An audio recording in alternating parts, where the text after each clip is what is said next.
तो एक देव करुणी घ्यावा तिने विन जीवा सुख नव्हे ईरती मायके दुःखाची जनती नाही आदि अंती अवसान अविनाश करिया बोलिया ऐसे अविनाश करिया बोलिया ऐसे लावी मना पिसे गोविंदाचे ईरती मायके दुःखाची जनती नाही आदि अंती अवसान तुका म्हणे एका मरणीची सरे तुका म्हणे एका मरणीची सरे उत्तमची उरे कीर्ती मागे ईरती मायके दुःखाची जनती नाही आदि अंती अवसान विठ्ठल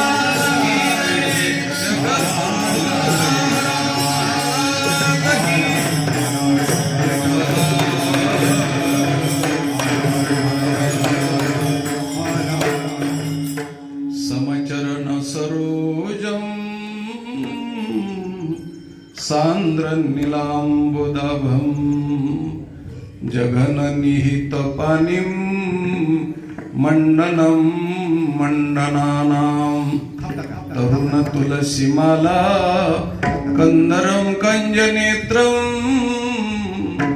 सदै धवलहासं विठ्ठलं चिंतयामि पांडुरंगा करू प्रथम नमन दुसरे चरण संताचिया नमो ज्ञानेश्वरा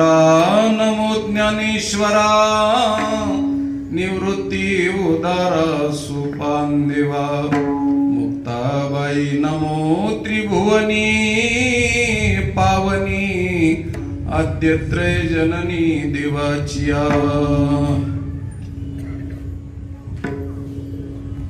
आपुला तो एक देव करुणी घ्यावा तेने विन जीवा सुख नोही ईरती मायके दुःखाची जनती नाही आदि अंती अवसान प्रस्तुत प्राप्त प्रसंगी बेस कमी करायचा कैलासवासी गंगा भागीरथी सत्यभामाबाई सखाराम महाराज तो भागवत महाराज नन्नवरे अर्थात उखळीकर यांच्या गंगा पूजनाच्या माध्यमातून त्यांना शेवटची विदाई शेवटची श्रद्धांजली शेवटची पाठवणी शेवटची बोलवण करण्याच्या निमित्तानं त्यांचे स्थूल शरीराचे नातेवाईक दोन्ही सुपुत्र श्रीमान श्रीयुत हरिभक्तीपरायण एकनाथरावजी भागवतरावजी नन्नवरे त्याच पद्धतीनं हरिभक्तीपरायण गणेश महाराज भागवत महाराज नन्नवरे आणि सर्व नन्नवरे परिवार सर्व ग्रामस्थ मंडळी आणि त्यांच्या स्थूल शरीराचे सर्व नातेवाईक कार्यक्रमाचं संयोजन करणारे आमचे आदरणीय परमपूज्य हरिभक्तीपरायण सागरजी महाराज उकळीकर त्याच पद्धतीनं सत्यभामाबाईंच्या स्थूल शरीराचे नातेवाईक सर्व सुना त्याच पद्धतीनं भाऊबंद इष्ट मित्र सखे सजन नातू नाती पंतू पंती सर्वांच्या वतीनं स्थूल शरीराचे नातेवाईक म्हणजे व्याही जावाई सर्वांच्या वतीनं त्यांच्या सूक्ष्म शरीराला सद्गती मिळावी या दृष्टिकोनातून मी श्रद्धांजली अर्पण करतो सर्वांच्या वतीनं. त्यानंतर त्यांच्या सूक्ष्म शरीराचे नातेवाईक म्हणजे सर्व टाळकरी मंडळी, माळकरी मंडळी, भजनी मंडळी, महाराज मंडळी आणि सर्व परमेश्वराचे भक्त, वारकरी संप्रदायाचे, अध्वर्यू वारकरी संप्रदायाचे महामेरू, सर्व गायक मंडळी, वादक मंडळी, सर्वांच्या वतीनं त्यांच्या सूक्ष्म शरीराला सद्गती मिळावी, धर्मराजाच्या पुढे त्यांना बहुमान प्राप्त व्हावा आणि पदकमलावरती जागा मिळावी, या दृष्टिकोनातून सर्व वारकरी संप्रदायाच्या उपासक मंडळींच्या वतीनं प्रेमांजली, स्नेहांजली वाहतो. त्यानंतर त्यांच्या कारण शरीराचे नातेवाईक म्हणजे अज्ञानाचा जो कारण देह असतो, त्या कारण देहाचा नाश करणारे, देहाच्या निराशे पावी जे आठाया, माझी ऐशी काया जवनो हे, म्हणून अज्ञान नष्ट करून त्या शरीराचा, कारण शरीराचा पूर्णपणे विघटन करणारे, विचारसरणीनं त्या अज्ञानाचा नायनाट करणारे संत मंडळी, निळोबरायपासून, केदारी महाराजापासून ते जगद्गुरु तुकोबराय पर्यंत, ज्ञानोबराय, नामदेवराय, सावता महाराजापर्यंत सर्वांच्या वतीनं मी प्रेमांजली, सुमनांजली, कुसुमांजली, आदरांजली वाहतो. आणि त्यानंतर महाकारण शरीराचे नातेवाईक म्हणजे कृष्ण कन्हैयापासून ते परब्रह्म परमात्म्यापर्यंत त्यांना मी आदरांजली वाहून, त्यांच्या सूक्ष्म शरीराचं विघटन होऊन त्यांच्या पूर्वपुण्येनं आणि तुमच्या आमच्या सर्वांच्या आजच्या श्रद्धांजलीच्या पुण्येनं त्यांच्या पुढच्या वाटचालीसाठी पाथेय नावाच्या श्राद्धाच्या माध्यमातून मी पूर्णपणे श्रद्धांजली अर्पण करतो आणि धर्मराजाला मरियमा नावाच्या देवतेच्या पदकमलावरती त्यांना जागा मिळावी आणि पुढच्या वाटचालीसाठी त्यांचं जीवन सुख समृद्धीचं आणि ऐश्वर्य संपन्नतेचं जावो. मनुष्याचं मरण म्हणजे जीवन नाहीये आणि जन्म म्हणजे जीवन नाहीये. तो जीवनातला एखादा, जसा पाण्याला पाऊस पडल्यानंतर पाणी येतं नदीला आणि एके दिवशी नदी आटून जाते. नदी आटणं म्हणजे मृत्यू आहे आणि प्रभावातून पाणी वाहून जाणं म्हणजे जन्म आहे. परंतु नदी आटणं हे कायमस्वरूपी नाहीये आणि पाणी दोन थड्या नदी वाहणं म्हणजे पूर्णपणे, म्हणून पाण्याला जीवन म्हटलेलं आहे. तसं माणसाचं जीवन हे प्रभावित आहे. कधी त्या जीवनाला उधाण येतं तर कधी कधी त्या जीवनाला ओहोटी लागते. म्हणून कधी कधी ते जीवन समाप्त होतं. म्हणून मरणामुळं मनुष्य आणि शरीर, स्थूल शरीर संपेल, परंतु सूक्ष्म शरीर संपणार नाही. म्हणून तो सूक्ष्म शरीराला 17 तत्वाच्या संघाताचं 10 इंद्रिय, 5 इंद्रिय, ज्ञानेंद्रिय, आपलं 5 कर्मेंद्रिय, 5 ज्ञानेंद्रिय आणि 5 ज्ञानेंद्रियाचे 5 विषय आणि मन, बुद्धी, अशा 17 तत्वाच्या संघाताचं जे सूक्ष्म शरीर असतं, त्या शरीराला जाणं येणं असतं. स्थूल शरीरापासून सूक्ष्म शरीर वेगळं होणं, विघटित होणं आणि त्याच्यापेक्षा त्याचा वेगळा प्रभाव प्राप्त होणं म्हणजे मरण आहे. आणि मरण हे माणसाच्या जीवनातलं एक स्टेशन आहे. त्या स्टेशनावरून त्याच्या जीवनाची गाडी प्रभावित होत आहे, वाहत आहे, चालू झालेली आहे, चालत आहे. म्हणून जन्म आणि मृत्यू हे रेल्वेचे, आपलं त्या गाडीचे स्टेशन आहेत जीवनाच्या. जीवन प्रवाह कधी चालू झाला? अनादी कालापासून चालू झाला. म्हणून माणसाच्या जीवनाला किंवा जीवाला अनंत असं पद प्राप्त झालेलं आहे. अनादी आहे, परंतु जीव हा अनंत नाही. जीव हा शांत आहे. कारण त्याला जीवाची ज्यावेळेस आत्मस्वरूपामध्ये त्याचं विलीनीकरण होतं, ज्यावेळेस तो परमात्म्यामध्ये मिळला जातो, त्यावेळेस त्याचं जीवन समाप्त झालं. म्हणजे त्या प्रभावाला त्या ठिकाणी गती प्राप्त झाली. आमच्या साधू संतांच्या भाषेत बोलायचं ठरलं तर अपूर्ण असलेली नदी ज्यावेळेस पूर्ण असलेल्या सागराला मिळते आणि ती सागर रूप होऊन तिचं वाहन बंद होतं. अवघ्या झाल्यावर मी एकमय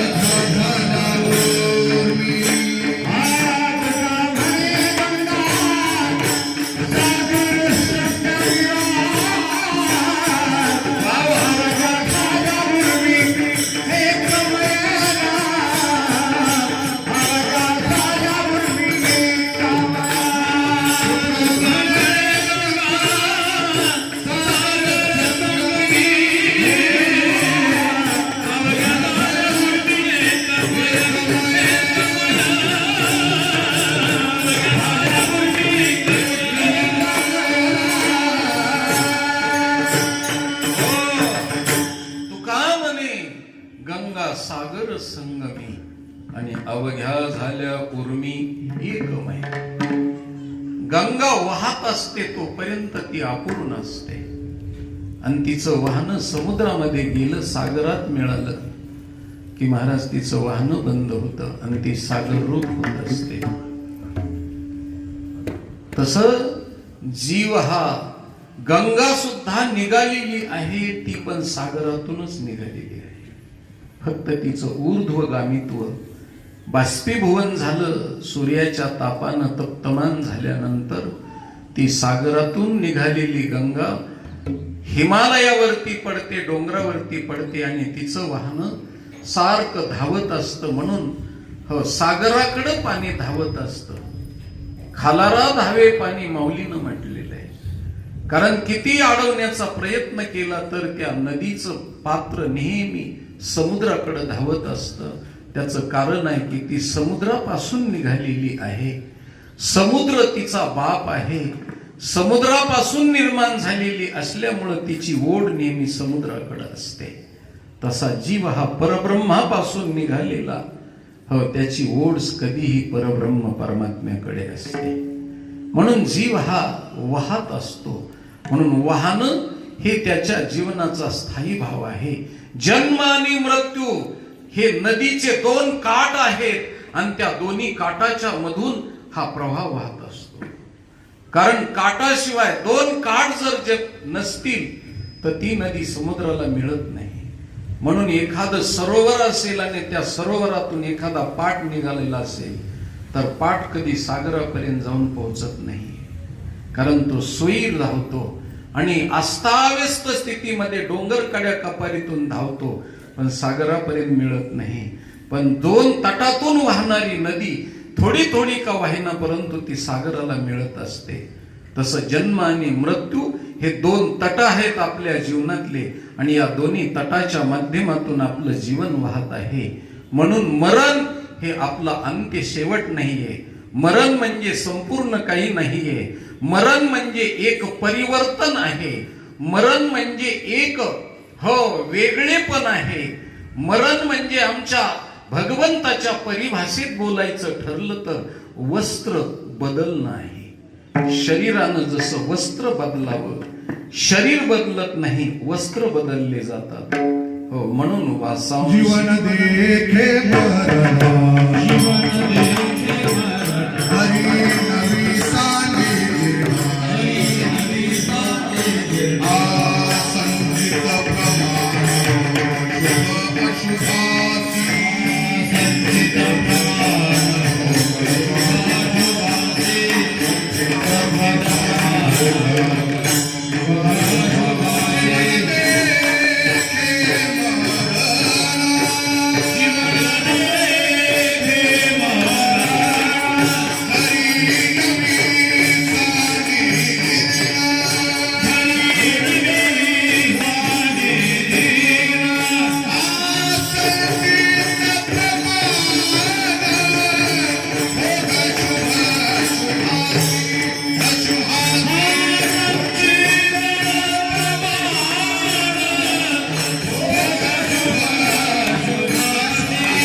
जसं ते मरण जाणीत नाही तसा तो जन्म बी जाणत नाही.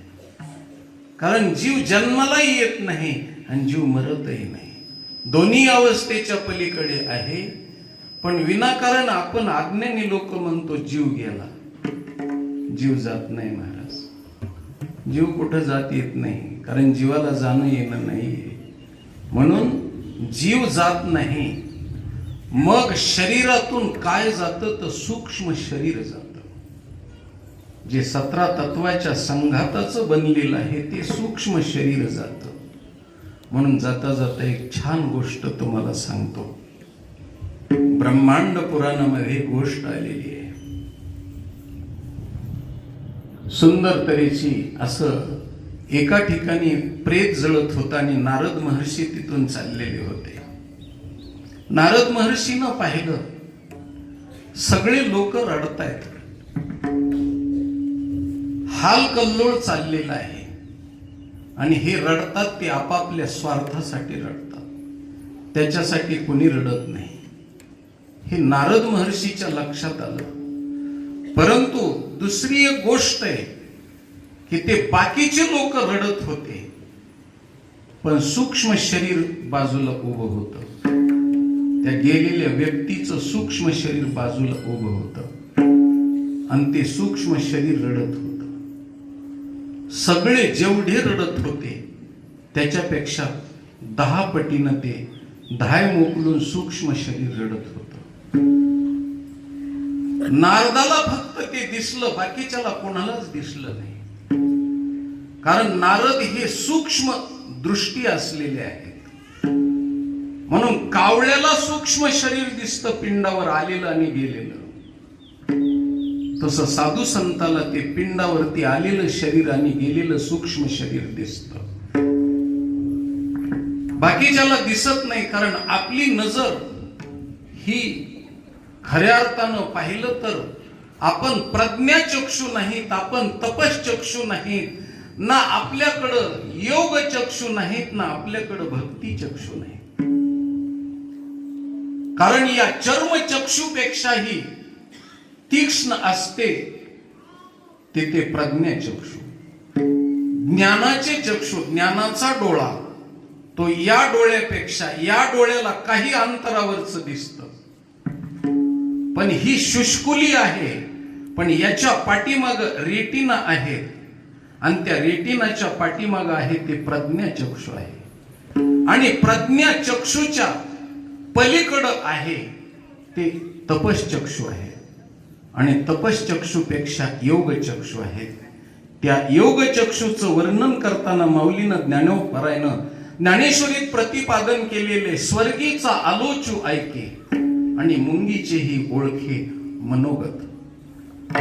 हे योग शास्त्राच्या माध्यमातून स्वर्गामध्ये काय चाललेलं आहे हे ज्याला दिसतं त्याचे ते योगचक्षु जागृत झालेले असतात.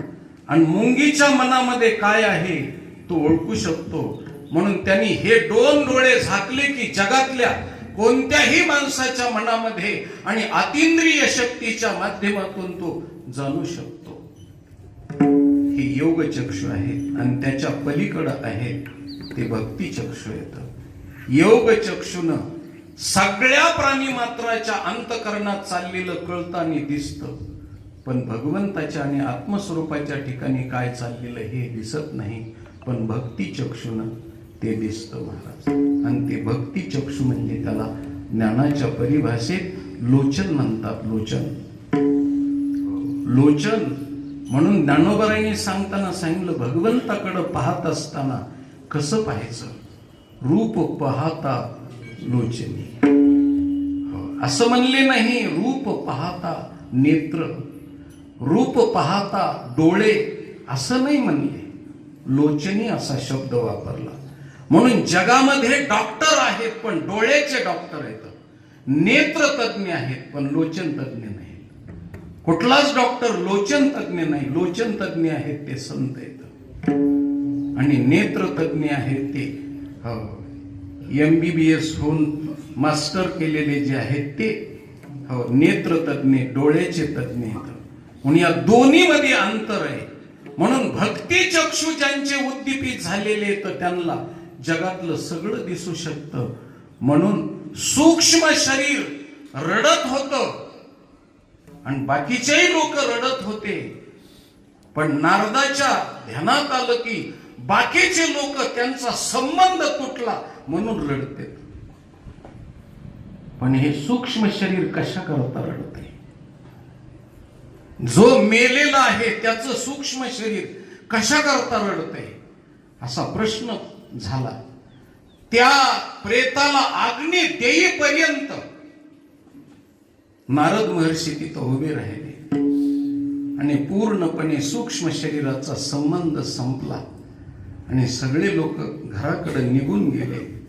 ते सूक्ष्म शरीर तिथं चितेच्या जवळ उभं होतं आणि धायमाय मोकलून रडत होतं की मला सोडून सगळे गेले. हो, मी एकटाच इथे राहिलो म्हणून ते रडत होतं. पण याचा शोध नारद महर्षीला लागला नाही. मग या मरणाचं तंत्रज्ञान ज्यांना माहिती आहे त्या यमराजाला हा प्रश्न विचारला पाहिजे. म्हणून नारद महर्षी यमपुरीला गेले. धर्मराज विराजमान बसलेले होते. यमराज सिंहासनावरती बसलेले होते.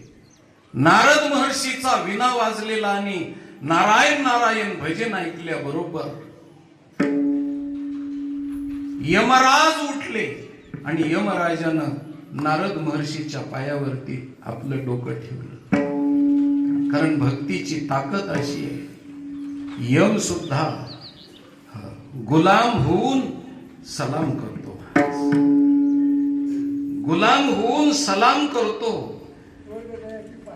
स्वर्ग जयाची पायरी, मोक्ष ज्याचा आज्ञाधारी, ऐसा संताचा महिमा. हा, अशा पद्धतीनं मोक्ष सगळ्या गोष्टी त्याच्या आज्ञाधारक असतात. म्हणून यमराज उठून पायावरती मस्तक ठेवलं आणि नारद महर्षीचे पाय धुतले नारदाचे आणि सिंहासनावरती आपल्या बसवलं. यमराज समोर उभे राहिले आणि राहिल्यानंतर सांगितलं, महर्षी काय जगाच्या पाठीवरती तुम्हाला आश्चर्य दिसलं आणि ते आश्चर्य मला सांगायला आलात तुम्ही. त्यावेळेस नारद महर्षीनं सांगितलं, नाही धर्मराज, मी तुम्हाला आज आश्चर्य सांगायला आलो नाही, एक प्रश्न विचारायला आलोय. काय प्रश्न विचारायचा आहे तुम्हाला? महत्वाचा प्रश्न आहे. पण आज मी सिंहासनावरती तुम्ही खाली चालणार नाही. तुम्ही सिंहासनावर बसा, मी खाली. प्रश्न विचारणारा खाली असावा लागतो.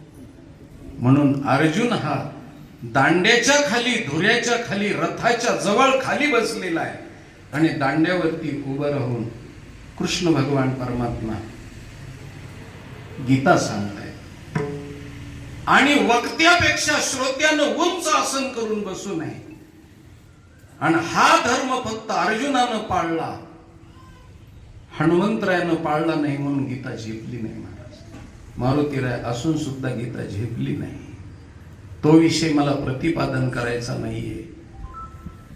नारद खाली बसले, सिंहासनावर यमराज बसल्यानंतर सांगितलं, धर्मराज मला एक आश्चर्य वाटलं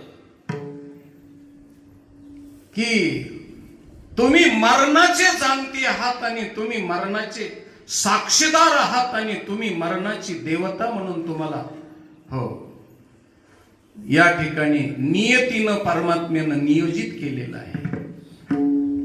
माझा एक प्रश्न आहे की हे सूक्ष्म शरीर का रडतं? त्याला तर मरणातून मुक्ती झालेली असते ना, मग ते रडतं का? असा ज्यावेळेस प्रश्न केला त्यावेळेस यमराजानं उत्तर दिलं आणि ते ब्रह्मांड पुराणामध्ये सुंदर तऱ्हेचा यमराजाचा आणि नारद महर्षीचा खूप मोठा संवाद प्रतिपादन केलेला आहे. त्याच्यापैकी मरण काय आहे मी सांगतो तुम्हाला. तर त्याचा विषय चाललेला आहे. जीव जात नाही, प्राण जात नाही, बाकीचं काहीच जात नाही, हे सूक्ष्म शरीर जातंय. त्यावेळेस नारद महर्षीला बोलायला सुरुवात केली ते सूक्ष्म शरीर का रडतं, त्याची काही कारण सांगितलेली आहेत. तर हे स्थूल शरीरातून सूक्ष्म शरीर ज्यावेळेस बाहेर पडतं त्यावेळेस त्याचे सगळे तत्व बाहेर पडत नाही. काही तत्व त्याचे स्थूल शरीरात गुंतलेले असतात. स्थूल शरीरामध्ये गुंतलेले असतात म्हणून जोपर्यंत दहन क्रिया होत नाही तोपर्यंत सूक्ष्म शरीराचा आणि स्थूल शरीराचा संबंध तुटत नाही. म्हणून खरा जीव कधी जातो आपल्या दृष्टिकोनातून. लोक म्हणतात डोळ्यातून गेला, कानातून गेला, नाकातून गेला, अनेक इंद्रियातून गेला. नाही नाही, कुठल्याच इंद्रियातून जीव जात नाही, प्राण जात नाही.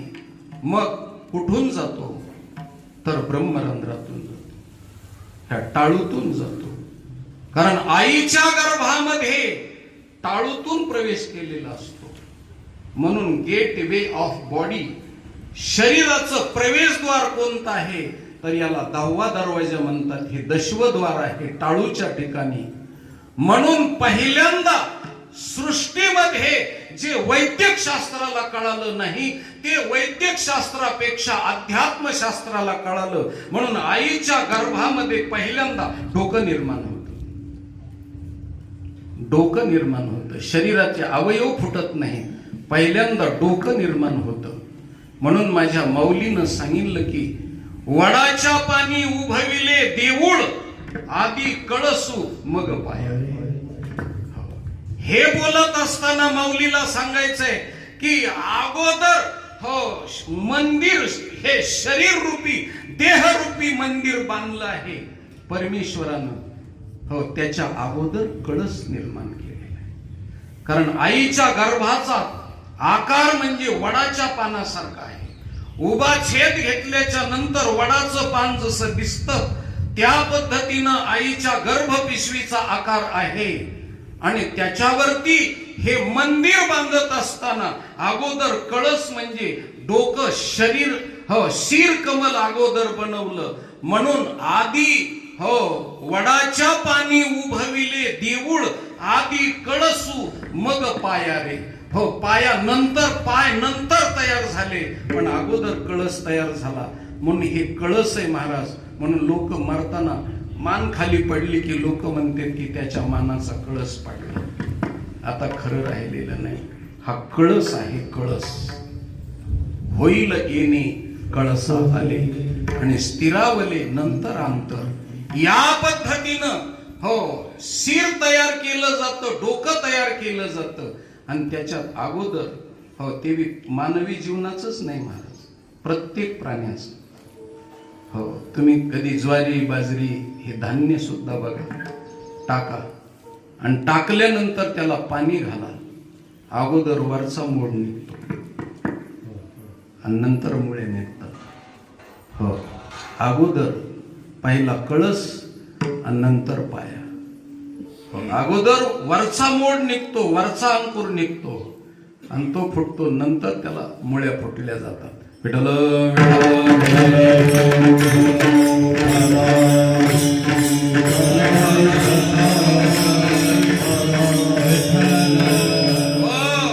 मला हे कशा करता सांगायचंय. डोक्याच्या कवटीतून शरीरामध्ये प्रवेश होतो सूक्ष्म शरीराचा. कारण हे वरी शर्ट आहे, हिवाळ्याच्या दिवसात त्याच्यावर पुन्हा शर्टाच्या वरी कोट घातला जातो. शर्टाच्या मधून एखाद्या वेळेस स्वेटर घातलं जातं आणि स्वेटरच्या मध्ये पुन्हा बनियन असते. 4 बनियन म्हणजे हे पुन्हा एक शरीर आहे. स्वेटर म्हणजे एक शरीर आहे, शर्ट म्हणजे एक शरीर आहे आणि कोट म्हणजे एक शरीर आहे. असे 4 शरीर आहेत आपल्या जीवनामध्ये आणि 4ही शरीराचा बाध झाल्याशिवाय जीवनमुक्ती नाही. म्हणून मरण माणसाला मुक्ती देत नाही. आणि मरण ही मुक्ती आहे ती कुणाची आहे? फक्त पाखंडी लोकांची. देहाची देव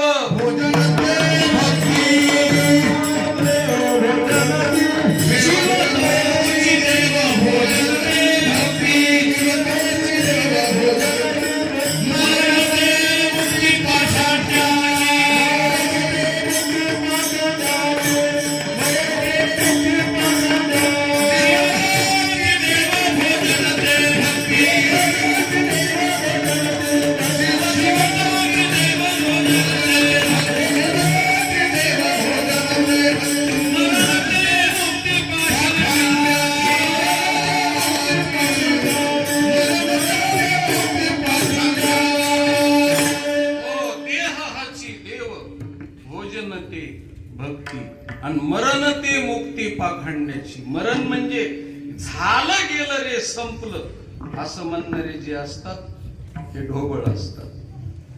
हे सूक्ष्म विचार करणारे नसतात. ढोबळ आले मशीन गेले एसी. एसी किती होत्या ते मिळ नाही, मशी किती होत्या हे मिळ नाही. मोगम बोलणारे मोघाशा मोघ कर्मानो मोघ ज्ञाना विचित असा. मोगम बोलायची काही काही लोकांना सवय असते. म्हणले मुलगा झालाय पत्रिका लिहायची. कधी झाला? म्हणले मशीन पाहिला पाव टाकला.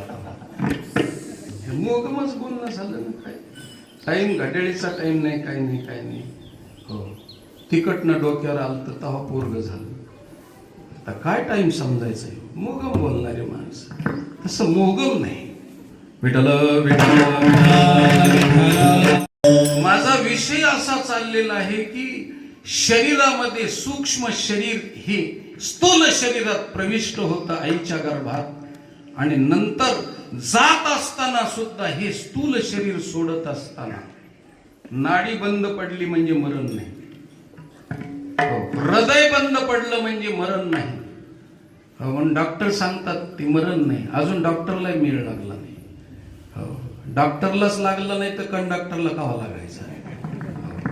मरण म्हणजे काय आहे हे डॉक्टरला लागलं नाही. त्यांच्या वैद्यकशास्त्रामध्ये जेवढं अॅनाटॉमीने शिकवलं तेवढंच त्यांना माहिती आहे. पण खरं प्राण किंवा खरं सूक्ष्म शरीर वियोगित होतं आणि पूर्ण संबंध शरीराचा तुटतो. तो कधी तुटतो? ज्यावेळेस चितेवर अग्नी ठेवला जातो आणि अग्नी दहन झाल्यानंतर डोक्याची कवटी फुटते, फटकन आवाज होतो, त्यावेळेस खरा संबंध तुटतो महाराज. तोपर्यंत सूक्ष्म शरीराचा सूक्ष्म धागा त्या स्थूल शरीराच्या टाळूच्या जवळ लावलेला असतो, बांधलेला असतो धागा. म्हणून तुम्ही कधी बी बघा, काही काही चित्र दाखवले जातात. त्या चित्रामध्ये मरायला लागलेल्या माणसाचा चित्र असतं. तो मरायला लागलेला झोपल्यानंतर त्याच्या टाळूतून एक दोरा आणि एक सूक्ष्म शरीर वरच्या बाजूला दाखवलेलं असतं. त्या दोऱ्याशी संबंधित असतं. पण जसं आपण गाईला सडक लावतो, मेखीला खुंट्याला बांधतो आणि ती गाय जशी फिरत राहते, तसं त्या खुंट्याला बांधलेलं ते सूक्ष्म शरीर बाहेर असतं. पण काही तत्व त्याच्या शरीरात गुंतलेले असल्यामुळं त्याची दहन क्रिया होईपर्यंत ते सूक्ष्म शरीर वेगळं होत नाही. म्हणून सूक्ष्म शरीर रडतं.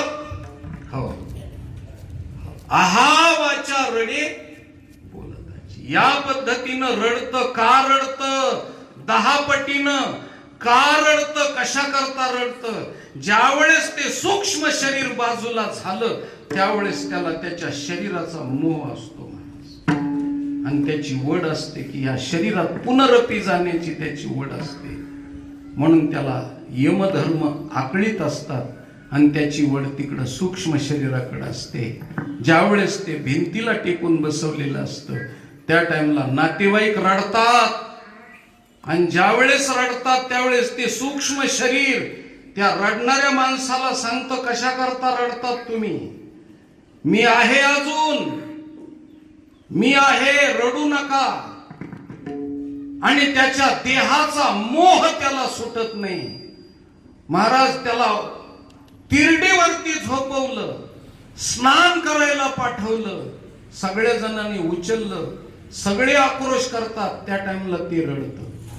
म्हणून विधी विधान सांगू का तुम्हाला? जोपर्यंत बोंब मारली जात नाही तोपर्यंत रडायचं नाही. कारण आपल्यापेक्षा 10 पटीनं त्याला तकलीफ होते. कारण ते पाहत असतं. कारण त्याचं 3 तत्वाचं शरीर झालेलं असतं. आपलं पंचमहाभूताचं शरीर आहे आणि ते 3 तत्वाचे आकाश, तेज आणि वायू 3 तत्वाचे. त्याच्यातलं स्थूल शरीरातलं पृथ्वीचं तत्व आणि आप पाण्याचं तत्व गेलेलं असतं आणि ते जमिनीवर पडलेलं असतं. त्याला पार्थिव देह म्हणतात. आणि 3 तत्वाचं जे संघाताचं राहिलेलं जे शरीर असतं ते शरीर त्याच्यातून आरपार हात जातो, त्याला कळत नाही. त्याचं बोलणं आपल्याला समजत नाही आणि आपलं बोलणं त्याला समजत नाही. कारण आता बोलणं संपलं. का संपलं? तर त्याचं कारण आहे की ही शुष्कुली, हे कान पूर्णपणे आता त्या स्थूल शरीरात राहिले. म्हणून आता सूक्ष्म इंद्रिय राहिलं, पण सूक्ष्म इंद्रियानं पूर्णपणे बोलणं ऐकायला येत नाही. आता जर हा माईक बंद केला आणि कर्ण बंद केला तर आवाज मशीन मध्ये आहे, पण तुम्हाला आवाज येणार नाही. मी बोलतोय, मशीन मध्ये आवाज राहील, पण तो आवाज तुमच्यापर्यंत येणार नाही. तुमच्यापर्यंत येण्याकरता तो कर्ण लागतो. हा कर्ण असेल तर आवाज येतो, तसा हा कर्ण असेल तर आवाज येतो, नाही तर आवाज येत नाही. म्हणून ते सूक्ष्म शरीर बोलतं, आपल्याशी बोलतं. विठ्ठल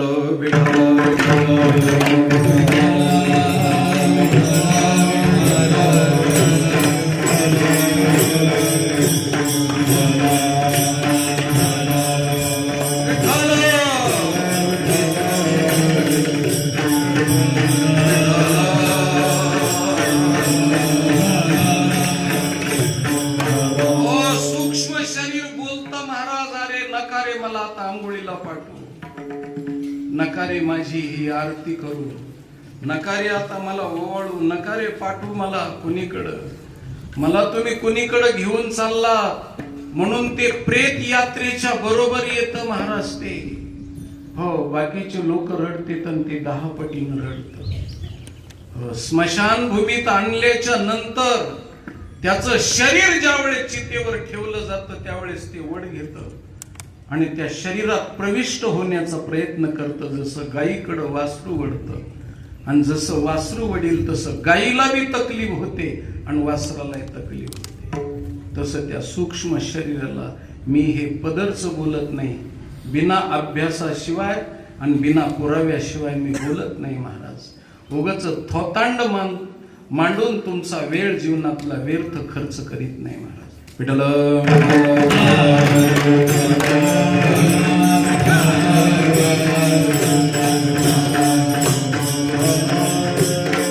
या स्थूल देहाची त्याला आसक्ती असते आणि ते त्या शरीराकडे पाहतं महाराज. ज्यावेळेस मुलानं त्याला पेटवलं त्यावेळेस ते त्याचा हात धरतं. अरे नको पेटू, अरे तुला मी जन्म दिलाय, तुला लहानाचं मोठं केलंय, तुझे लाडकोड पुरवले, तुला पैसे आदले दिलेत आणि तू मला पेटवतोस. माझं या जगतातून तू अस्तित्व नष्ट करतोस. अरे नको ना बाळा, ऐक. पण त्याच्यापर्यंत त्याचं बोलणं जात नाही महाराज, आणि त्याचं बोलणं ह्याला कळत नाही.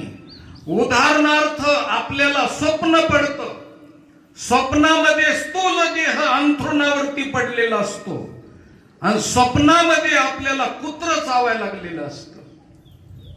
त्यावेळेस आपण स्वप्नात विव्हळत असतो.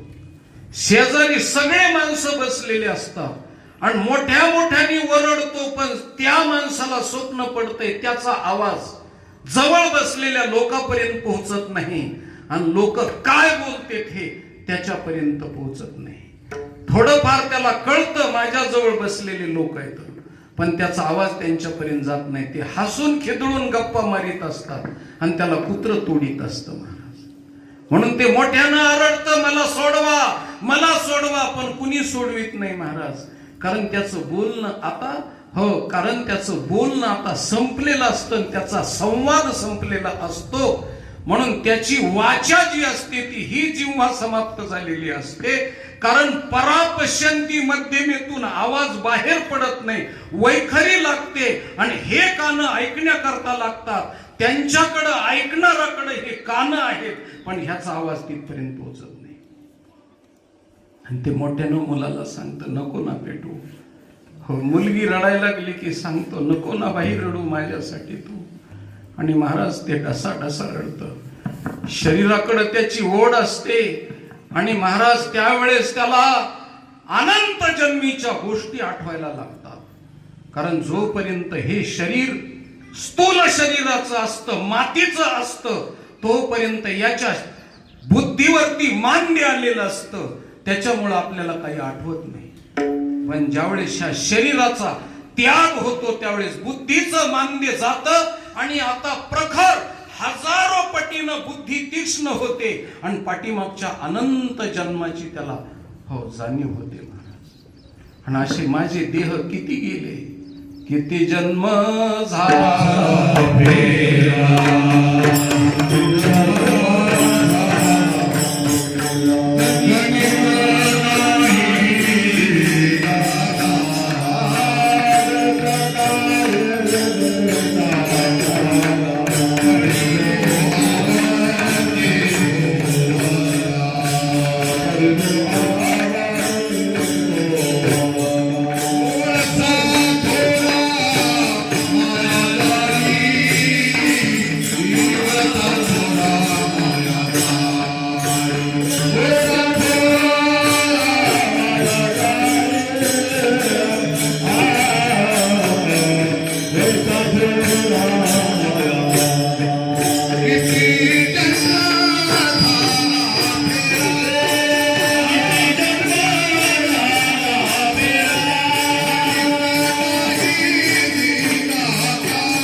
आठवण होते महाराज. पाठीमागचं सगळं आठवायला लागतं त्याला. म्हणून स्थूल शरीराच्या मोहानं ते रडतं. एक ज्या शरीरात त्या शरीरानं काय काय खाल्लं भूतकाळ आठवतो. कशा कशा पद्धतीनं जीवन मी जगलो. खऱ्या अर्थानं पाहिलं तर तुम्हाला सांगतो महाराज, भविष्य काळामध्ये आणि भूतकाळात कधी रमत जाऊ नये. अज्ञानी माणसं भूतकाळाला आणि भविष्य काळाला धरून जगत असतात.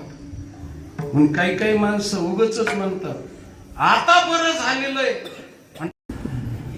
काय काय खाल्लं, कसे उपास तापास केले आणि कसं मिळविलं महाराज. म्हणून त्याच्याकरता जुन्या आठवणी. अरे काय गेलेल्या गोष्टीचं कशाला आठवतो. म्हणून गता सून अगता सुश्च नानु शोचंती पंडिता. भगवंताने सांगितलं अशोच्या ननु शोचस्त्वम प्रज्ञावादांश भाससे. अरे गेलेल्याबद्दल आणि राहिलेल्याबद्दल. म्हणून काही भविष्य काळामध्ये जीवन जगत असते ते बी मूर्ख असते महाराज, पंडित नाही. म्हणून या वर्षी इतका ऊस झाला आमक करू, त्या वर्षी तितकी सोयाबीन झालं तमक करू. अरे 40 वर्ष 50 वर्ष झालं पुढच्याच गोष्टी पाहून पाहून तू जगलास ना, तरी बी तुझ्या मनासारखं कधीच प्राप्त झालं नाही. कवार भविष्य काळात जगायचंय. भविष्य काळामध्ये जगायचंय.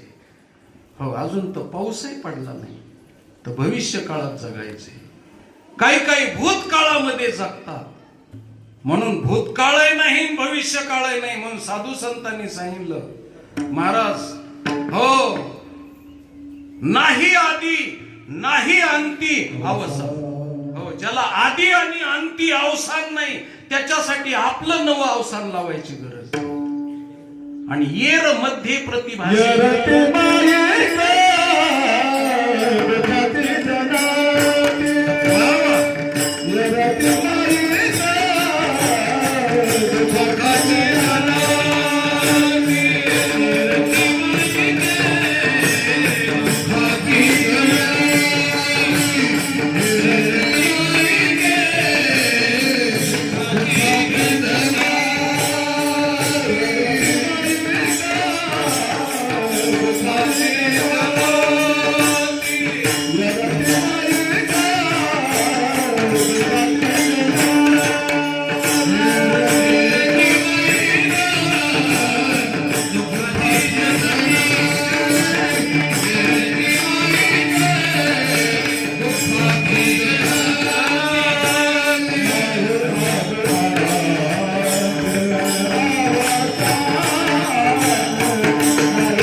भविष्य काळाचा अंत नसतो आणि भूतकाळ किती गेलं तरी पाठीमाग खूपच असतो.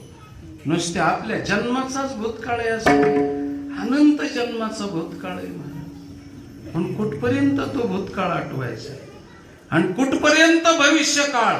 भविष्यकाळ अमर्याद आहे आणि भूतकाळही अमर्याद आहे आणि वर्तमान काळ सापडत नाही. वर्तमान काळ सापडत नाही. हो, परमार्थ कशाला म्हणायचे तर वर्तमान साध्य करणं याला परमार्थ म्हणायचं. आणि तो वर्तमान काल किती किती अवघड आहे. हो, मी सांगितलं की भूतकाळ अनंत जन्मापर्यंतचा भूतकाळ आहे पाठीमागचा आणि पुढेही भविष्य काळ आहे. या दोन्हीचा आपल्याला अंत लागत नाही. हो, पण वर्तमान काल सुद्धा आपल्याला सापडत नाही. आता वर्तमान काल किती सोपा आहे, आपलं किती अवघड आहे ते तुम्हाला सांगतो. फक्त बारकाव्यानं ऐका. ज्यावेळेस काळ असा शब्द आहे ना, तर काळ असा शब्द आहे ज्यावेळेस आपण आपली जीभ कावरती रुळत असते. का ज्यावेळेस आपल्या कंठात असतो त्यावेळेस सगळं भविष्य काळात असतो. बारकाव्यानं बघा, कावर आपली जीभ असते काळ म्हणण्यामध्ये, काळ तर त्यावेळेस का म्हणत असताना ळ भविष्य काळात असतो आणि ळवर जीभ गेलेली असते त्यावेळेस का भूतकाळात गेलेला असतो. हे बारकाव्यानं बघा. हो, काळ म्हणण्यामध्ये, काळ म्हणण्यामध्ये काच्या ळच्या मध्ये असतो तोच वर्तमान काळ. हो, आणि ज्यांना हा वर्तमान काळ समजला त्यांचं जीवन सफल झालं. म्हणून भूतकालात भविष्य कालात म्हणून अशोच्या नन्वशोचस्त्वम प्रज्ञावादांश भाससे. गेलेल्याचा शोक नाही आणि पुढच्याचा बी आनंद नाही, काहीच नाही. म्हणून त्या पद्धतीनं मी माझ्या शरीरानं काय काय भोगलं आणि माझं शरीर आता तडतडा अग्नीमध्ये जळायला लागलंय. मी तव जळतसे स्मशानी अग्नी सवे एकला. हो, देहग्रहाची कामिनी ही तव राहिली सदनी आणि मी तव जळतसे स्मशानी अग्नी सवे एकला. म्हणून अग्निसव जळत असताना त्या सूक्ष्म शरीराकडे ते पाहत. हो, आणि महाराज धाय माय मोकलून रडत. त्याला आठवण होते, आठवण स्थूल शरीराची, आईच्या गर्भापासूनची आठवण होते महाराज, की मी कशा कशा पद्धतीनं आईच्या गर्भातून देवाला प्रार्थना करून हो बाहेर आलो. आणि इथं आल्याच्या नंतर मी बेमानी केली. हो, देवाला सांगितलं मज सोडवी दातारा, पण देवानी सोडवलं एकदाच कस तरी. पण इथं आल्यावर मी बेमानी केली. म्हणून महाराज त्याला पाठीमागचे जन्म, अनंत जन्मीचे जन्म सगळे आठवतात. आणि मी आतापर्यंत काही करण्याकरता मला मनुष्य देह दिलेला आहे. मला या अभंगामध्ये काय सांगायचं की ज्यांनी देव जोडला आपुला तो एक देव करून घ्यावा. मरणाच्या अगोदरची सामुग्री काय आहे, मरण येण्याच्या अगोदर आपल्याला काय करायचं आहे त्याचं दिग्दर्शन जगद्गुरु तुकोबारायांनी केलेलं आहे. म्हणून मी ज्याच्यासाठी जन्माला आलो हो ते काहीच केलं नाही. म्हणून त्याला पश्चाताप होतो महाराज आणि ते रडतं महाराज. आणि एवढंच म्हणतं, काय जन्मा येऊनी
जोडी काय केलं म्या जमा खर्च तेच त्याची त्याचं पाहत काय केलं या बाकीच्या गोष्टी केल्या हो जे करायचं नाही ते करू नये तो केला व्यापार वाईला भार कुटुंबाचा याच्यासाठी माझा जन्म होता का हो मी कशासाठी जन्माला आलो त्याला तिथं पश्चाताप होतो महाराज म्हणून ते रडत स्मशानभूमीमध्ये ते रडत हो त्याची आरोळी ऐकायला येत नाही बाकीच्या लोकांना बाकीचे लोक रडत असतात त्यांच्या घायंदोळामध्ये त्याचं रडणं ऐकायला येत नाही पण आपल्यापेक्षा हजारो पटीनं ते रडतं महाराज त्याला पश्चाताप होतो पाठीमागच्या जन्माच्या आठवणी होत्या पाठीमाग कसे कसे दुःख भोगले कोणत्या कोणत्या जन्मात कसं कसं दुःख भोगलं आणि मग त्याची आठवण होते आणि मग ते रडत राहत हो त्याच्यासाठी रडण्याचं कारण नारदाला एक सांगितलं की स्वतःच्या देहाचा मोह त्याला सुटत नाही म्हणून ते तिथंच घेरट्या घालतं आणि ज्यावेळेस कवटी फुटती त्यावेळेस ते पूर्ण बाजूला होतं आणि बाजूला झाल्याच्या नंतर मग लोकांकडं पाहतं हो महाराज कवटी फुटली लोक सगळे उठून चालले त्यावेळेस ते हात जोडतं नका जाऊ मला एकट्याला सोडून अरे स्मशानभूमीत नका जाऊ मी तुम्हाला कधी सोडलं नाही एकट्याला मला नका सोडून जाऊ पण शास्त्र असं सांगतं की पाठीमागं वळून बघायचं नाही गेलेल्या माणसानं एकदा तिथून हो त्याला नमस्कार घातला निघाले की पाठीमागं वळून बघायचं नाही प्रेत यात्रेला गेलेल्या माणसाने का तर त्याला जास्त मोह लागतो मुलगी वाट लावायच्या टाइमला आई उभी राहते मुलीकडं पहा आणि मुलगी गाडीत बसल्याच्या नंतर पाठीमागं वळून बघते आईकडं मागे परतोनी पाहे मागे परतोनी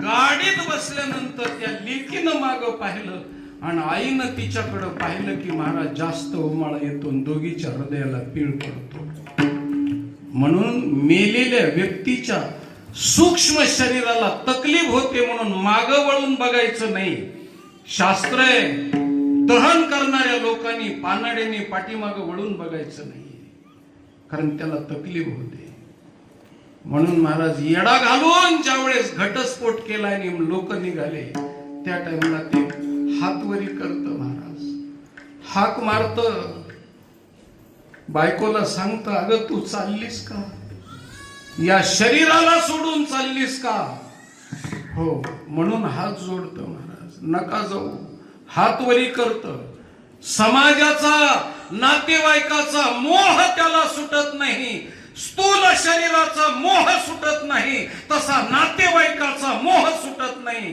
पुत्राचा पौत्रीचा नातीचा नाताचा बायकोचा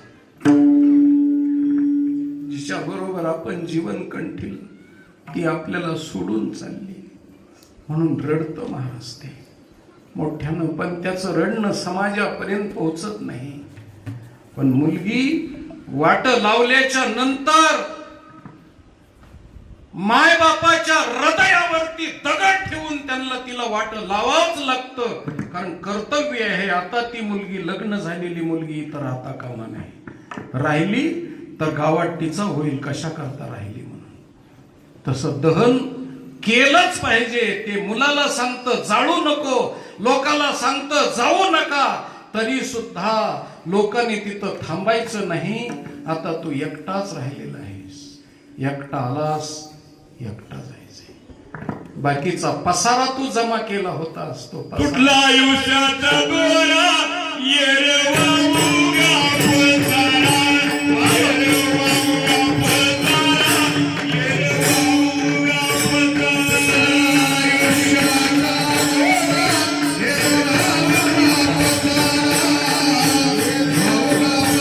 येरवा मुगा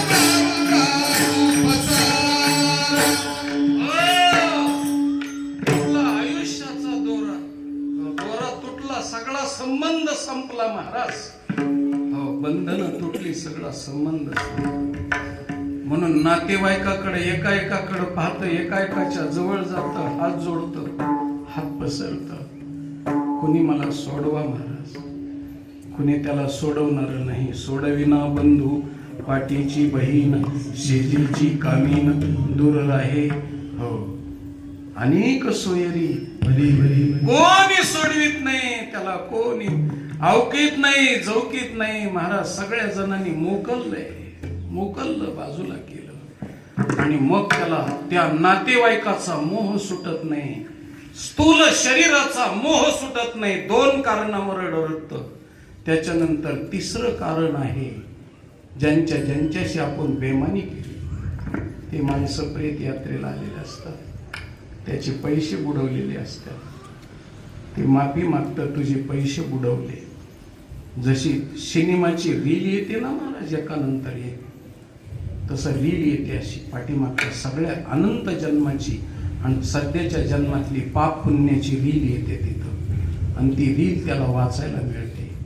एक केसभर जरी पाप केलेलं असले, एकदा मुंगी मारलेली असली तरी तारकीवारासह, वेळेसह वर्तमान मुंगी मारलेल्याचं पाप त्याच्या रील प्रमाणे समोर येतं.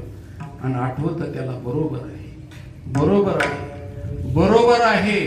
साक्षी म्हणून जसं पोलीस सही घेतात, तुम्ही दिलेला जॉब बरोबर आहे का, सही घेतात, तसं रील वरती त्याची सही होती. बरोबर आहे.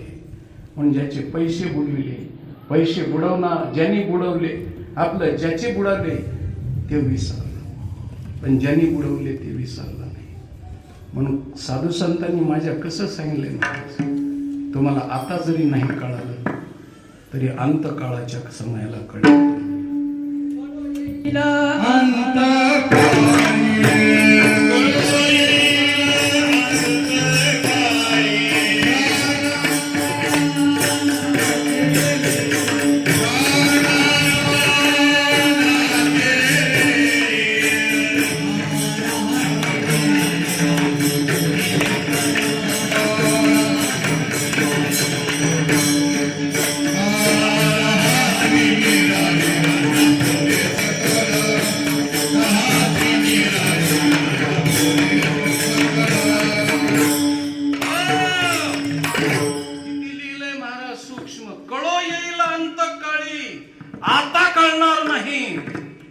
अंतकाळच्या समयाला सगळी तुझ्या समोर पुस्तक ठेवलं. आणि मग ज्याचे बांध फोडले, ज्याच्यासाठी नको त्रास दिला, कशा पद्धतीनं उलते पालते केले, कुणासाठी केले, कसे केले, किती खोटं बोललो, काय जॉब देशी यमदूता, काय उत्तर देता होशील तू? होच म्हणावं लागतं महाराज, सगळं साक्षीला येतं. हो, तुका म्हणे साक्षी आले तरी केले प्रगट. आणि मग त्याला ते लोक सगळे समोर दिसतात. म्हणून महाराज त्याचा ऋणानुबंध संपवण्यासाठी आपल्या वैर्याच्या सुद्धा मातीला जाऊ, कारण तिथं त्याला क्षमा करावी. आपण झालं गेलं विसर बाबा, संपलं तुझं माझं. म्हणून तोरणा घरी का मरणा घरी बिना निमंत्रणाचं जावं. म्हणून पत्रिका नसेल तरी मी जावं, कारण त्या माणसाचं आयुष्य संपलं, आता तो परत दिसणार नाही. म्हणून त्याच्या शेवटच्या टाइमला जावं. आणि एक मुलीच्या लग्नाला अक्षदा टाकायला जावं. पत्रिका नसेल तर जेवायला जाऊ नका. पण अक्षता टाकायला जा. आपल्या गावातला शेर संपला राजा होतीचा, ती गेली आता, तिचा इथं हक्क उरला नाही. मुलगी जशी गेली तसा हा जीव सुद्धा गेलेला आहे. म्हणून त्याच्याकरता त्याच्या प्रेत यात्रेला अवश्य जावं असा रीतरिवाज पूर्वीच्या काळात, म्हणून वैऱ्याच्या सुद्धा प्रेताला जावं आणि मग क्षमा करावी त्याला. जे झालं ते झालं, ते क्षमा मागत असतं, पदर पसरीत, हात जोडतं. म्हणून ते रडतं, सगळ्यांच्या समोर रडतं. ज्याच्यावर अन्याय केला मी त्याच्यासाठी रडतं, आणि जे आले नाही त्याची वाट पाहतं, मला क्षमा करशील का म्हणून बोलतं. सूक्ष्म शरीर बोलतं.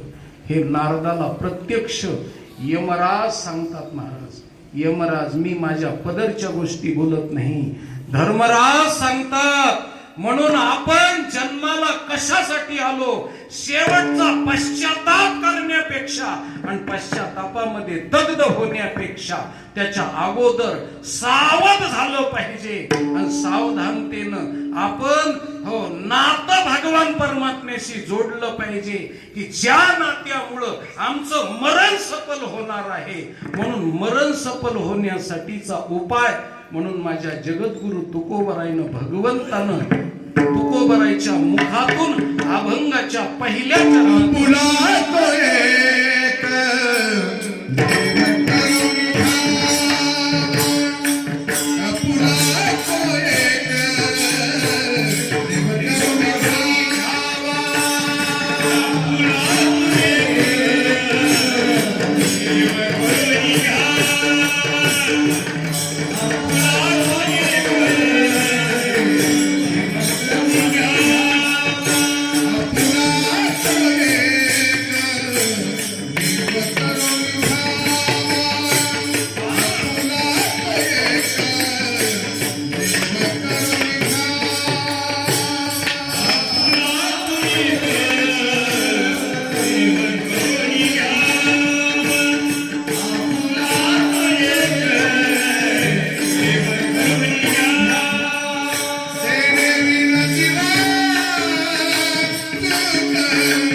म्हणे एका मरणेची सरे.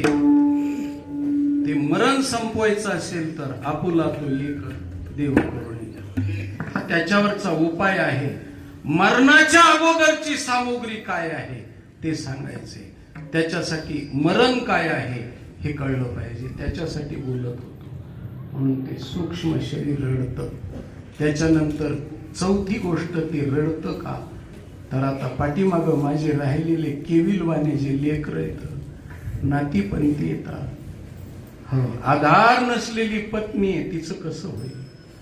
म्हणून त्यांच्या काळजीसाठी ते रडतं महाराज, त्यांच्याकडे बघून रडतं.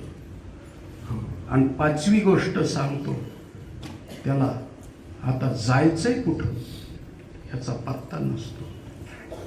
आता मी कसं जाणार आहे, कुठं जाणार आहे, आणि हे मला कुठं नेणार आहे, पुढचा मार्ग माहित नसतो. म्हणून पुढच्या मार्गामध्ये मला काय काय दुःख आहे त्याची त्याला जाणीव नसल्यामुळं चालता वाट पुढे भय वाटते चित्ते, बहुत जण गेले नाही आले मागुती. हो महाराज, पुढे गेलेले पुन्हा माघारी आले नाहीत. म्हणून पुढे जाताना भय वाटतं, भय, आणि त्याची चिंता वाटते, म्हणून ते रडतं महाराज. 5 गोष्टीसाठी यमराजानं सांगितलं की पुढच्या वाटासाठी मुक्काम कुठं आहे, अन्न आहे का नाही, पाणी आहे का नाही, मी दान धर्म केला नाही, माझ्या वाट्याला काय येतंय काय नाही. म्हणून सगळ्या जणांना मोकललेलं आहे, मी एकटाच निघालो आहे. हो, आता मी कुठं जाऊ, ह्यांचं कसं होईल, शरीराचं काय झालं, माझ्या मागच्या जन्माचं काय झालं. 5 कारण धर्मराजानं सांगितले आणि ते सूक्ष्म शरीर रडतं महाराज. म्हणून त्या सूक्ष्म शरीराला रडलेल्याची आठवण साधू संताला होते, म्हणून माझ्या तुकोबरायला होते. म्हणून तुकोबराय आम्हाला सावध करतात, मरायच्या अगोदर देवाची भक्ती करा आणि देव सोयरा करा. भीती नाही कोणत्या गोष्टीची. मोठ्या माणसाचा वशिला असेल तर धोका नाही कोणत्या गोष्टीचा. म्हणून त्या परमात्म्याचा वशिला असेल तर धोका नाही कोणत्या गोष्टीचा. म्हणून त्याच्या करता करारे बापानो साधन हरीचे जनीकरणीचे करू नका. ते बाकीचं काही करू नका आणि बाकीचं करण्यामध्ये जन्मातला वेळ खर्च करू नका. पाठीमागच्या अनंत जन्मामध्ये तुम्ही वैश्विक सुख भोगलेलंच आहे, त्याच्यातून प्राप्तव्य काय झालं आणि देहाला यायचंय ते एवढ्यासाठी. देह कशासाठी दिला, देवे दिला देह भजना गोमटा आणि तो या झाला फाटा बाधिकेचा. म्हणून त्याला तो देह गेल्याच्या नंतर रडत, आहा वाचा रडे उलताची, या पद्धतीनं ते रडतं महाराज. म्हणून ते रडणं थांबवावं. रडती रात्रंदिवस काम क्रोध माया मनती हाया धर्म. म्हणून त्याच्या करता ते रडणं थांबवण्यासाठी देवाच्या बरोबर सोयीरपण जोडावं असं महाराजाला प्रतिपादन करायचंय. म्हणून मी आज तुम्हाला मृत्यू सांगितलेला आहे. आज गणेश महाराजांच्या आणि एकनाथरावच्या मातोश्री गेलेल्या आहेत. महाराज एक जाता जाता विशेषत्वानं तुम्हाला प्रतिपादन करतो, कारण पुरुषाचे 52 पिंड टाकले जातात, पुरुषासाठी 52 पिंड टाकले जातात, पण आईला त्याच्यापेक्षा जास्त काही अधिक पिंड टाकले जातात. 52 पिंड कोणते पुरुषाचे, तर भिंतीला टेकून बसवल्यानंतर आंघोळ करेपर्यंत जिथं बसवलेलं असतं तिथं पहिला पिंड टाकला जातो, त्याला शवदान पिंड म्हणतात. स्नान करून तिरडीवर झोपेपर्यंत रांगोळी जिथं काढतात तिथं उंबऱ्याच्या बाहेर 1 पिंड टाकला जातो. त्याच्यानंतर 3 रस्त्याला, जिथून चौरस्ता 3 रस्ते आलेले असतात, विसावा म्हणून बायकोनं पदरात बांधून दिलेली भाकरी आणि ज्वारी शेवटच्या टाइमला ती बांधून देत असते. बायकोच्या हातची पदरात भाकरी, ती शेवटची भाकरी, तिच्या हातचा घास.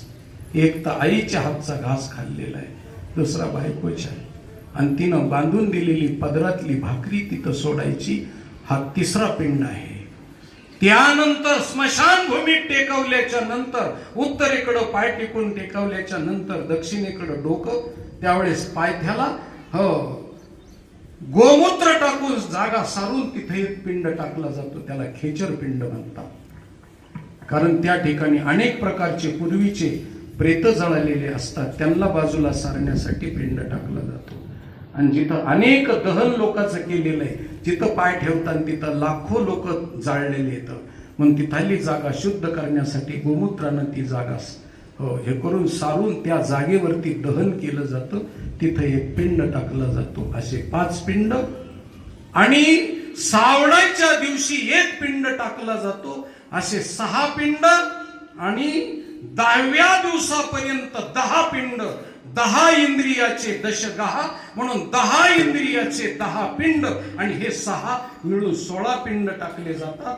त्याला मलिन षोडशी असं म्हटलं जातं. त्याच्यानंतर 16 पिंड टाकले जातात, त्याला मध्यम षोडशी म्हणतात.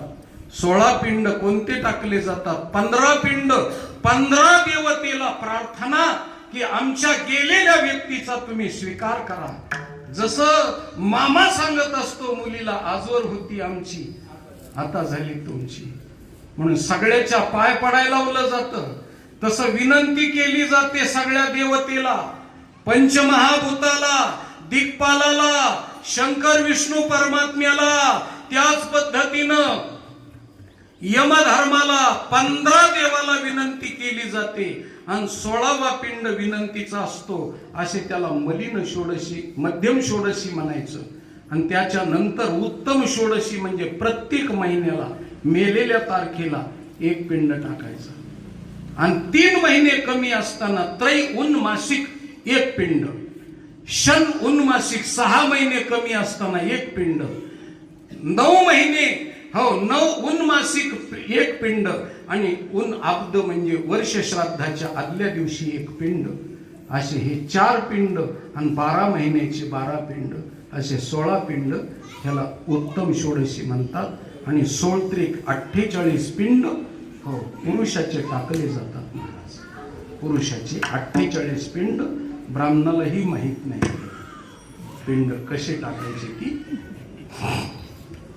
त्याच्यानंतर आपल्या वडिलाच्या बरोबर एक पिंड टाकला जातो, त्याला धर्मपिंड म्हणतात. आणि धर्मपिंड म्हणजे आपला संप्रदाय किती उदार आहे, तर आपल्या पितराला पिंड टाकीत असताना गावामध्ये एखादा बेवारशी मेलेला असेल आणि त्याचं पिंडदान कुणी केलेलं नसेल, त्याच्यासाठी एक पिंड म्हणून त्याला धर्मपिंड 49वा पिंड असतो. त्याच्यानंतर 50वा पिंड ज्या गाईचं तुम्ही दूध प्यालात, आईचं दूध प्यालात, त्या आईचा पिंड टाकला जातो. पण गाईचा पिंड टाकला जात नाही. ती गाय मेल्याच्या नंतर तिचा 50वा पिंड टाकला जातो. त्याच्यानंतर बापासारखं बैलानं कष्ट केलेलं असतं आमच्यासाठी आणि आवत ओढून आम्हाला त्यांनी अन्न खाऊ घातलेलं असतं, त्यांनी आपलं रक्त आटवलेलं असतं. त्या बैल नावाच्या बापाचा पिंड 51वा पिंड असतो. आणि आपल्या शेतात आंब्याचं झाड असतं, जांभळीचं झाड असतं. तुम्हाला त्यांनी सावली देऊन बापासारखी सावली धरलेली असते आणि तुम्हाला तोंडात फळ घालून तुमचं गोड केलेलं असतं. ते मोडल्यानंतर पिंड टाकलेलं नाही म्हणून 52वा पिंड बापासाठी टाकला जातो.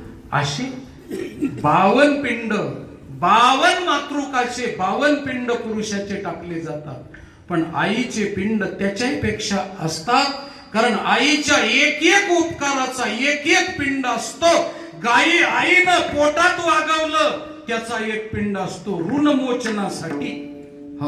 माझे झाले गया वर्जन आणि फिटले पितराचे ऋण. आईनं पोटात जागा दिलेली असते, ईश्वरही जागा देत नाही, पण आईनं अनोळखी असताना जागा दिलेली असते. म्हणून तिच्या पोटाचं ऋण फेडण्याकरता एक पिंड तिच्यासाठी टाकला जातो वेगळा. त्याच्यानंतर पुढं तुम्हाला सांगतो, तिनं रक्त दिलेलं असतं. रक्त आपल्याला ज्या टाइमला आपल्याकडे रक्त नाही त्या टाइमला तिने रक्त दिलेलं असतं. आणि तुम्ही म्हणताल रक्त देणं म्हणजे फार उपकार नाहीत महाराज. मग एखाद्या वेळेस 500 रुपयाला बी पावशेराची रक्ताची बाटली मिळते. पण त्याचा खूप मोठा विषय आहे महाराज. पेशंटचं ज्या गटाचं रक्त असतं त्याच गटाचं रक्त त्या पेशंटला सहन होतं. पण जगाच्या पाठीवरला आश्चर्य एवढं आहे की आईचा रक्तगट वेगळा असतो आणि बाळाचा रक्तगट वेगळा असतो. तरी सुद्धा नाळेच्या माध्यमातून आईचं रक्त लेकराला सूट होतं. हे आताच्या डॉक्टरला सांगता येणार नाही का सूट झालं. त्याची उत्तर आहे तर मला उत्तर देत बसायचं नाहीये. आईनं रक्त दिलं, ब्लड दिलं, त्याचा एक पिंड टाकला जातो. आईनं हाडं दिले त्याचा एक पिंड टाकला जातो. कारण हाडं म्हणजे आईची एवढी देणगी आहे महाराज. हाडं म्हणजे काय आहे तर त्याला वैद्यकीय भाषेत बोलायचं ठरलं तर हाडं म्हणजे कॅल्शियम आहे. कॅल्शियम आईच्या दुधापासून, गर्भात आईचा पोटात गर्भ असताना आतून तिचं दूध प्रभावित होतं. आपल्यात म्हटलं जातं कोणी केली बाळा दुधाची उत्पत्ती. अरे दूध आपण पोटात राहिल्यानंतर आईनं दूध दिलं नाही आणि ईश्वरानं ते दूध निर्माण केलं नाही तर कधी निर्माण केलं. आपली आई तिच्या आईच्या पोटात होती तेव्हाच निर्माण केलं. आपल्या दुधाची व्यवस्था कधी केली परमेश्वराने. तिचा जर पुरुषाचा गर्भ राहिला असता तर आपल्याला दूध मिळालं नसतं. म्हणून आमच्या आजीच्या पोटामध्ये आमच्या आईचा जन्म स्त्री रूपानं राहिला त्याच टाइमला आमच्या दुधाची व्यवस्था केलेली भगवंतानी महाराज. म्हणून हो तिथपासून तिने तुम्हाला दूध देण्यासाठी तिनं स्त्रीचा जन्म घेतला आणि ती स्त्रीचा जन्म घेऊन तिने तुमच्यासाठी पोट देऊन तुम्हाला जागा दिली. म्हणून कॅल्शियम म्हणजे हाड आहे, म्हणून हाडाचा रंग पांढरा आणि दुधाचा रंग पांढरा आहे. आणि हाड दुधापासून झालेले आहेत, आतून प्रभावित, आणि मग ती दूध पाजते. आणि याच्या नंतरची शेवटची गोष्ट सांगतो तुम्हाला. हो सगळं अग्नीमध्ये जळून जातं पण हाड शिल्लक राहते. त्यावेळेस अग्निदेवाला विचारलं, अग्निदेवा तुम्ही एवढाले खांडा एवढाले मोठमोठाले लाकडं जाळले पण तुम्ही हाडाला जाळलं नाही, जशाला तसे हाड राहिले, काय कारण?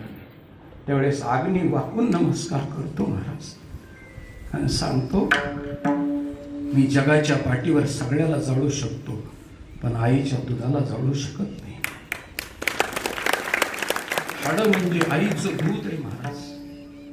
मूर्त रूपानं आलेलं हाड म्हणजे दूध आहे. म्हणून हाडा एवढी देणगी या जगाच्या पाठीवर कशाची नाहीये.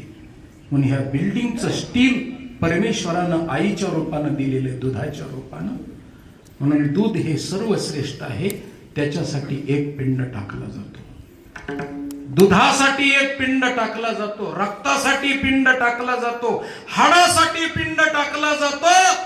तिनं अंघोळ घातली त्याच्यासाठी. म्हणून 43 पिंड आहेत महाराज शास्त्रामध्ये प्रतिपादन केलेले आईच्या पिंडासाठी. बापाच्या पिंडापेक्षा बापाचे पिंड 52 आणि आईचे 43 वेगळे हे टाकून पुन्हा ते टाकायचे. त्यावेळेस आईचं ऋण फेडलं जातं. एवढं आईचं ऋण जगाच्या पाठीवरती आहे. म्हणून नुसतं कीर्तन करून आणि नुसतं तिच्यासाठी नामस्मरण करून आणि नुसतं अन्नदान करून आईचं ऋण कधीही फिटणार नाही महाराज.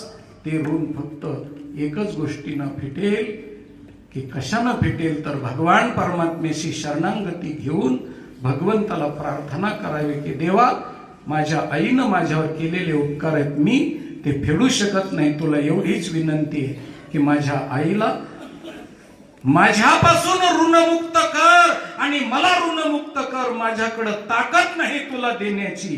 म्हणून तिच्या नावानं कीर्तन करून भगवंताला प्रार्थना करायची आणि आपुला तो एक देव करून घ्यावा. तिने बिन गेलेल्या जीवाला सुद्धा सुख नाही आणि राहिलेल्या जीवाला सुद्धा सुख नाही. म्हणून हो 3च गोष्टी आहेत या ठिकाणी. कोणत्या 3 गोष्टी आहेत तर ज्याला सुख पाहिजे त्याने आपुला तो एक देव करून घ्यावा. ज्याला कीर्ती पाहिजे हो त्याला कीर्ती पाहिजे, त्याला तुका म्हणे एका मरणेची सरे आणि उत्तमची उरे कीर्ती मागे. कीर्ती पाहिजे का आपुला तो एक देव करून घ्यावा. सुख पाहिजे का आपुला तो एक देव करून घ्यावा. आणि एखाद्याला मरण नको आहे का त्याच्यासाठी अविनाश करी आपोलिया ऐसे आणि लावी मना पिशे गोविंदाचे. तुला अविनाश व्हायचंय का मरण विरहित व्हायचंय का आपुला तो एक देव करून घ्यावा. या अभंगातला फक्त आपुला तो एक देव करून घ्यावा. 3 गोष्टीला मरण नको, अविनाश व्हायचंय आणि कीर्ती प्राप्त करून घ्यायची आहे आणि सुख प्राप्त करून घ्यायचंय. त्याच्यासाठी एकच आहे आपुला तो एक देव करून घ्यावा.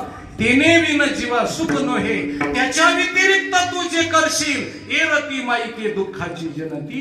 नाही आदी नाही अंती अवसान, येर मध्ये प्रतिभासे ते मायावशे दिशे. म्हणून मध्ये आदी अंती कशातच अवसान नाही, माईक पदार्थामध्ये अवसान नाही. फक्त अमाईक असलेला भगवान परमात्मा त्याच्याशी स्वरूपण जोड. म्हणून माझ्या तुकोबराईने सांगितलं मरणाचा शेवट कशात असेल तर भगवंताच्या स्वरूपामध्ये विलीन होण्यामध्ये आहे.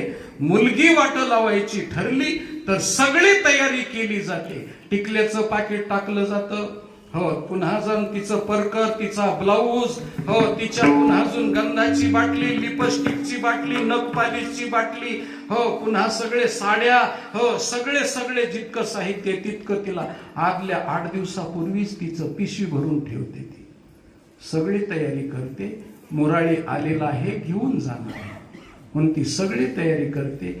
छोट्याशा प्रवासाला जायचंय तर एवढी तयारी आहे. पाठीमागे शिल्लक काही उरलं नाही पाहिजे. एवढ्या मोठ्या प्रवासाला जायचे, काहीच तयारी नको का महाराज? मग काय तयारी करायची? तर भगवंताशी सुईर्पण करायचे. आपुला तो एक देव करून घ्यावा, याच्याशिवाय बाकीचं काहीही करायचं नाही. म्हणून ही तयारी आहे. हो, पण माणसं महाराज, हो, आता तुम्ही जर समजा उदाहरणार्थ परळ येऊन बसले आणि खालच्या आपल्या पाटीला उतरले, इथं खाली गंगाखेडकडे जाणारी गाडी, आता ह्या पाटीच्या पलीकडे 3 किलोमीटर गाडी असतानाच पिशव्या घेऊन उभी राहतात माणसं. कारण खालची माणसं चढू देत नाहीत ना, पुन्हा खालची आगाव माणसं असतात.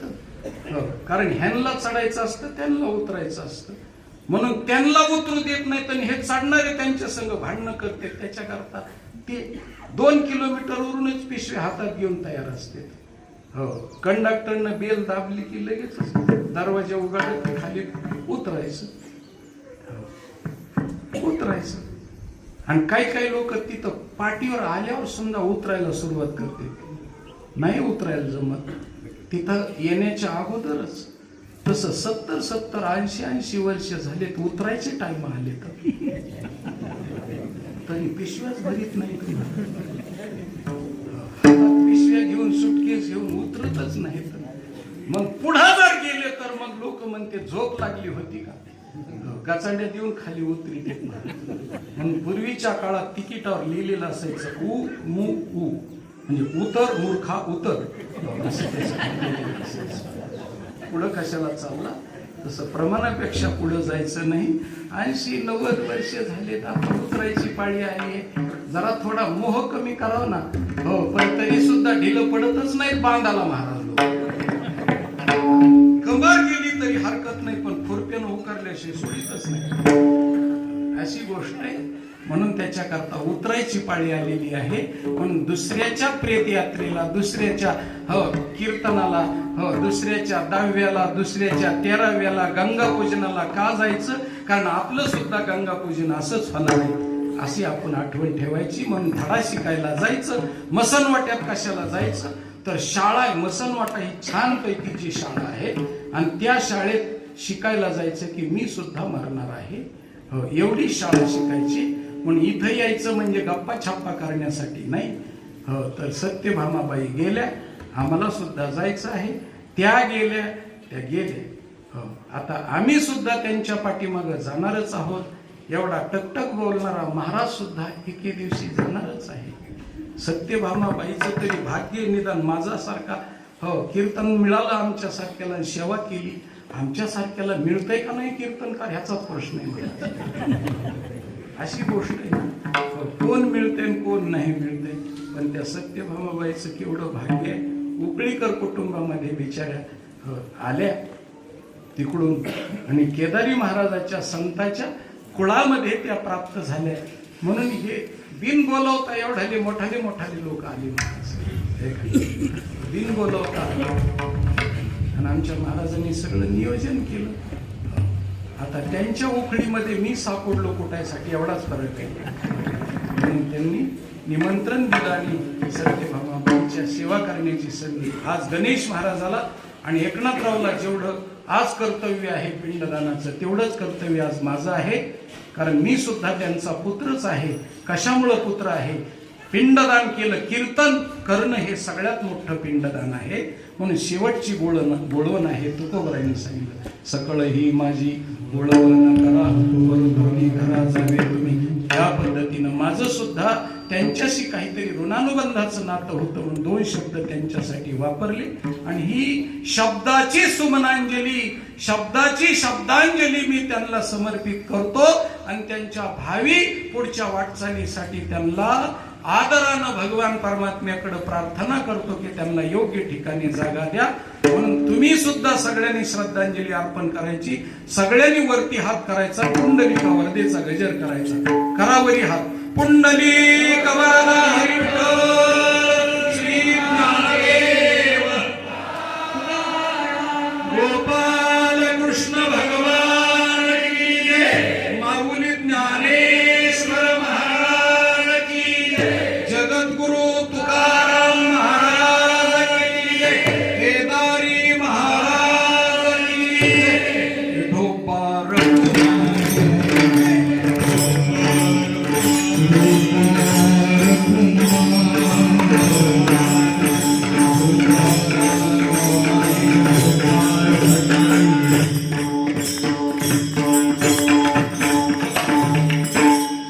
द्या ना लमटे टाळकरी. मांडवेकर त्यांना साथ करते वडगाव स्टेशन. द्रौपद ढेबेवाडी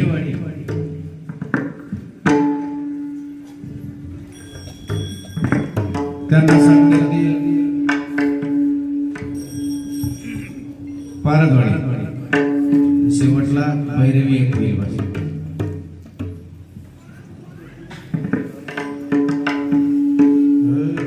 उकळी खुर्द आपलं उकळी खुर्द यांना साथ करते निळेकर.